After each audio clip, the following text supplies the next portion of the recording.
What's up mga kabarkadas? So this is the Community Engagement, Solidarity, and Citizenship. I will discuss about the different perspective on community.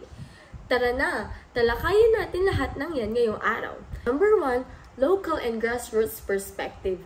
Ang nais lamang sabihin dito ay ang mga taong gusto at voluntary ang pagsali nila sa mga aktibidad sa lipunan at sila rin ang naghihikayat sa mga tao upang maging aktibo sa kanilang lugar. Number 2, civil society perspective.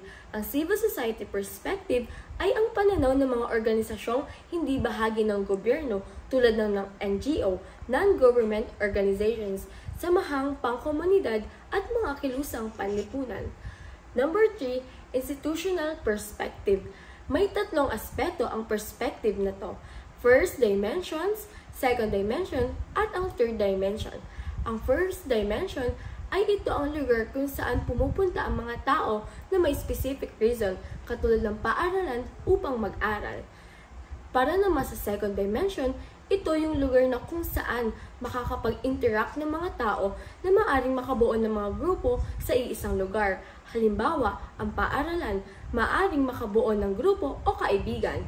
At sa third dimension naman, ito yung way na pakikitungo ng mga taong kumikilos sa isang community. So next is social science perspective. In this perspective, it studies how people interact with one another and how they are sensitive to each other and people share common knowledge. Anthropology. Ang anthropology naman ay pinag-aaralan lang nito ang human evolution, kung paano matuto ang mga tao at makasabay sa changes na mayroon ang community. Economics, dito umiikot ang ating production at kung paano nagwo-work ang ating ekonomiya. Pangatlo, political science. Dito na pag-uusapan ng power na mayroon ng tao at ang impluwensya nila sa komunidad. At kahit walang leader, ay nakakapag-desisyon sila ng maayos para sa kanilang komunidad o society. Pang-apat, psychology.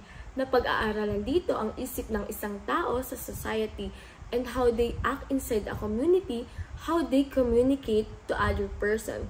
Panglima is sociology.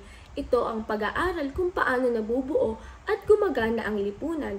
Pinag-aaralan nito ang ugnayan ng mga tao, ang kanilang kultura, at ang mga institusyon na bumubuo sa ating mundo.